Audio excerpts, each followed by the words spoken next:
Здравствуйте, мои дорогие, и добро пожаловать на мою любимую кухню, где мы с вами готовим все вкусно, красиво, быстро, но главное полезно.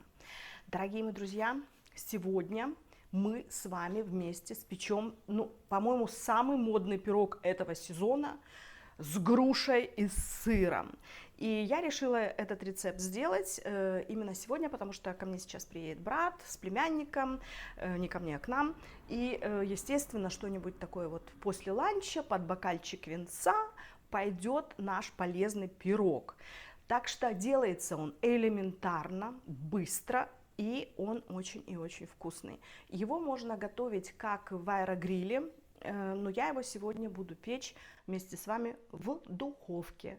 Ну что, идемте готовить? Для того, чтобы приготовить наше блюдо, сегодня нам с вами понадобится противень, пергаментная бумага, видите, я уже застелила, миска для вымешивания, силиконовая лопатка, кисточка, венчик, маленькое полотенце, ну и из продуктов питания немножко растительного масла, которое мы сбрызнем в наш пергамент, чуточку тоже меда, это по желанию. 2 яйца, одно у нас пойдет в тесто, а второе мы им покроем наше будущее блюдо.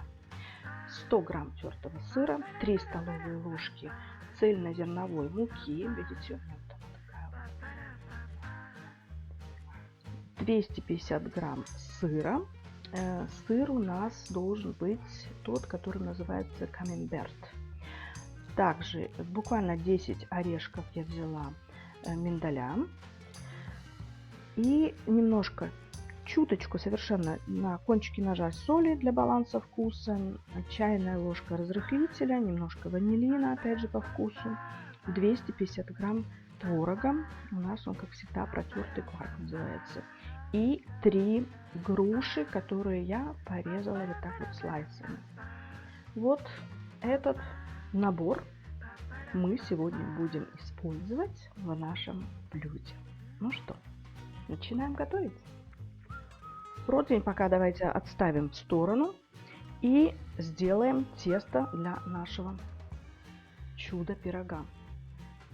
Отправляем в миску с помощью силиконовой лопатки или ложки наш творог.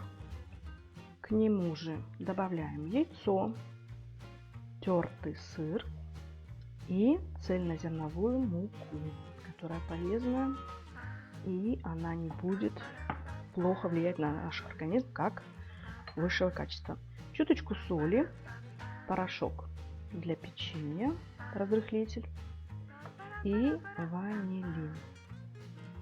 Это все те ингредиенты, которые нам с вами понадобятся для теста. Теперь это все хорошенечко с помощью ложки, даже без миксера, вымешиваем, чтобы все ингредиенты вошли во взаимодействие. И потом мы это тесто должны с вами выложить на наш противень, который уже покрыт пергаментной бумагой. Если у вас творог такой жидковатый, вот как у нас в Европе, в Дании, во всяком случае, нету нормального творога, да, его можно купить исключительно в каких-то там восточноевропейских магазинах. Так вот, я использую кварк. Это, то же самое, что у вас вот продается, наверное, такой протертый творожок, да. Так, если он у вас жидкий, можно добавить не 3 ложки цельнозерновой муки, а 4. Посмотрите по консистенции теста. Тесто должно быть вот таким, как у нас уже оно и получается. Тесто готово. Теперь мы возьмем наш противень и выложим тесто на пергаментную бумагу, которую мы сейчас должны с вами немножко вспрыснуть растительным маслом. Очень удобная штучка. Я очень люблю эту. Такой вот у меня, видите, прыскалка. Не нужно даже кисточку использовать. И теперь той же самой ложкой мы выкладываем наше тесто в виде коржа. Лучше всего ложечку смочить в воде. И будем его выравнивать, наш коржик. Корж может быть как круглым, так и квадратным. или прямоугольным, как вы этого сами захотите. Видите, когда лопатка у нас смочена, то все гораздо лучше происходит. Ну, в принципе, можно это сделать и ручками. Вы знаете, гораздо удобнее, чем лопаткой. Вот честно, я сейчас руки немножко смочила в воде. И гораздо проще, чем лопаткой. Делайте так, как вам удобно.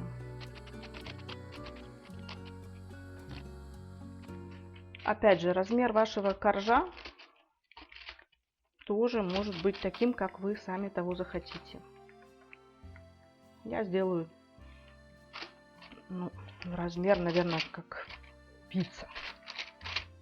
Мой корж готов. Теперь мы с вами берем нашу чудесную грушу и сыр и перекладываем ее так вот слайсиками. Грушка, сырок. Можно под грушу положить, можно на грушу, как вам будет угодно и как вы того хотите. Я вот так вот буду перекладывать нашу эту прелесть. И теперь серединочку тоже отправляем наши мелкие части грушки. Смотрите, как у нас прямо все получилось, как и должно было. Прям все у нас распределилось, и такая красота у нас получилась. Вот. Смотрите, как у нас все равномерненько и точно прям на этот пирог получилось, на этот размер коржа. Теперь отправляем эту всю прелесть грушевую в духовку, которую я уже включила на 180 градусов. И опять же смотрите по своей духовке. 35 минут или 25 у вас уйдет, или 40. Будем смотреть по виду нашего пирога и по запаху. И скоро встретимся. Спустя 20 минут наш пирог вот так вот уже выглядит. И сейчас самое время взбить яйцо и сделать last touch. Покрыть яйцом наш пирог и притрусить орешками. И если есть желание, немножко полить медом. Достаем наш пирог из духовки. Пусть он немножечко здесь так вот красиво постоит. Мы с вами забьем яйцо. Все как обычно, элементарно. Яйцо взбить по-другому нельзя. Ну, разве что можно вилкой еще. Немножко его взбиваем. Теперь берем кисточку и немножечко так его красивенько. Это даст, как обычно, румяность, блеск какой-то и красоту нашему шедевру. Остатки яйца будут у нас для чего-нибудь другого. Я возьму буквально грамулечку меда. Мед должен быть такой, знаете, жидкий. Опять же, те, кто на диете или диабетики, то вам не нужен этот мед. Я просто-напросто немножко полью, потому как к нам сейчас придут гости, и они у нас не на диете. Теперь последний штрих. Я посыпаю эту прелесть орешками. Орешки тоже могут быть не только миндаль, как у меня, это могут быть грецкий орех или вообще какие у вас есть. Просто для красоты. И вот посмотрите, что у нас с вами получается. Остатки прям вот так вот высыплю. Теперь, мои дорогие, отправляем наш пирог еще буквально на минут 5-10. Смотрите по своей духовке. До полного приготовления. Он уже практически готов, но тем не менее немножко еще его подрумяним вместе с орешками. Så, Erika. Hvordan smager det? It's very good? Окей. Наш Эдгар никогда не ел сыр, а сейчас кушает пирог с сыром. Как тебе, вкусно? Да, очень. Очень вкусно. Улыбнись для приличия. Дорогие мои, посмотрите, какое чудо у нас с вами получилось. Запах совершенно чарующий по всему нашему дому. Вот так выглядит наш пирог. Видите, тесто тоненькое, хрустящее, так предполагаю, судя по звуку. И выглядит великолепно. И мне очень-очень интересно этот пирог сегодня подать, как я уже сказала, своему племяннику, которому 12 лет и который вообще не ест сыр. Вот я вам потом обязательно расскажу, как он отреагировал, потому что я его периодически приучаю, знаете, он у меня научился есть рыбу, рыбные котлетки, вот. Сегодня будет эксперимент с сыром, и я думаю, он с удовольствием съест это чудо, которое мы с вами только что сделали. Так что, мои дорогие, пирог я поставлю, ну, немножко тяжеловатый. Все просто, быстро, полезно. Муки у нас нету здесь, вот этой высшего сорта, которая белая. У нас здесь цельнозерновая мука и буквально 3 столовые ложки. Сыр, творожок, все это полезненько. Белковый получился у нас пирог, груша. Можете не поливать его медом, как я уже тоже ранее говорила. Это по желанию. Я так, знаете, потому что попытаюсь накормить племянника. Вот. Так что все вкусно, полезно, быстро и, главное, красиво. И такой пирог можно подавать как кофе, так и к хорошему бокалу вина. Так что, дорогие мои, экспериментируем дальше и делаем новые рецепты.